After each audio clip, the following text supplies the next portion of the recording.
Greetings, students. This is Mrs. Lancaster, and I will be providing all of the lectures for you in this class, along with the PowerPoints. And it's a good idea to go through these so that you will know, and as you read through the materials, you will know the things that stand out for me, and they will help you with your homework. So why projects, and what is a project? You probably have noticed that we're using a brand new textbook, and it's got a lot of changes in it from what the old book had in it, and lots of new things have come about over the years due to projects. Projects have become the best way for organizations to achieve competitive advantage. Projects are one of the principal means by which we can change the world. If you think about companies like Apple Computing, for example, and how quickly they come out with new products, and that means that they've got to be doing product development constantly. Back before project management became so ingrained in business,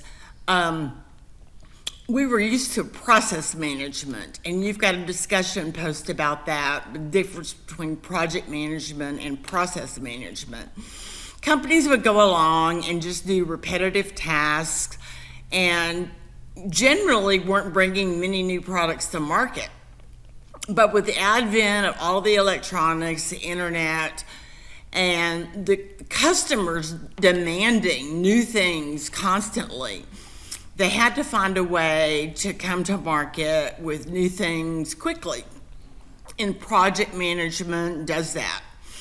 So, companies that are fast to market, efficient and cost conscious, and customer focused, most importantly, have developed and committed themselves to project management as a competitive tool. Projects have finite parameters. They are built for customers, whether internal customers or external customers. Project management allows quick to market products. Project management allows quick response to expanding opportunities, and it allows technical breakthroughs and satisfied customers. So projects are tools for innovation, and they go beyond traditional organizational boundaries. They are cross-functional. So what does that mean? Well, in a traditional organization, you've got functional areas like accounting, manufacturing, human resources, all of those different kinds of functional areas. And generally, there's one supervisor in each one of those functional areas, and they're called silos because there's not a lot of cross-functional or cross-communication among those functional groups. But in a project, they're cross-functional because you're going to have a project manager and members of each one of those functional areas on a project team to bring a new product to market. So a project manager is required to, sometimes he or she is the straight supervisor of all those people from the functional areas. And other times, when there can be problems, those functional areas are reporting not only to their boss, but also to a project manager. So definitions of project success can be elusive. As you will see as we move forward in this, there was a three-phase of constraints called the triple constraint model that helped measure the success of projects. And those were time. Projects are measured by a specific period of time. They have a beginning and an end. The second constraint was budget. Did they come in on budget? Was a project completed within budget guidelines? And then performance. Let's just go back to our example of Apple. They're going to want a new iPhone. They've just come out with, I believe, iPhone 11, and they're going to come out with an iPhone 12 probably within a couple of years. So the performance of that project is very important for them to hit their deadline and keep their customer base happy. So that is the third of the triple constraints. And you can see that on page 16 of your text. However, now there's a new quadruple constraint for client acceptance. We want the clients to be satisfied above all else. So, time is a factor, performance is a factor, budget is a factor, but most of all, it's important that the clients are happy. You're going to be writing a job description for a project manager in this class. I'm not sure if it's this week or next week, so you want to pay particular attention to this part of the chapter.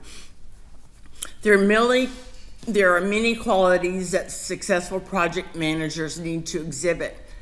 And as we said, if we're in a cross-functional environment and a project manager is having to lead a team that still reports to a functional manager, he's got to have great communication skills.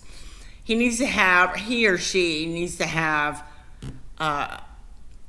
knowledge of all of the functional areas, not only about the product that's going to be produced, but how all of those people fit together to produce that product. He's got to have good critical thinking skills and be good, he or she needs to be able to think on their feet and be able to collaborate with people all across the organization. Because of the heavy responsibilities for not only the money, the budget of the project, but for being fair to the employees, he's got to have a good moral and ethical compass. And then he or she needs to be able to apply their knowledge to multiple situations. So we've talked about process management, where you've got the repetitive skill set, just producing products and not really being very innovative. And then you see that companies at one time thought that was all there was. But with all of the globalization of business today, things are a lot more competitive than they were, say 10 years ago. So they thought that they had to choose between those things. However, with project management, they're able to accomplish these tasks quite easily.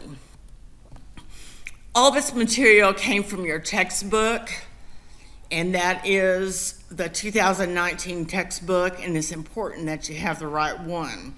Don't buy the international version because the page numbers won't match, and I don't have it, so I won't be able to help you.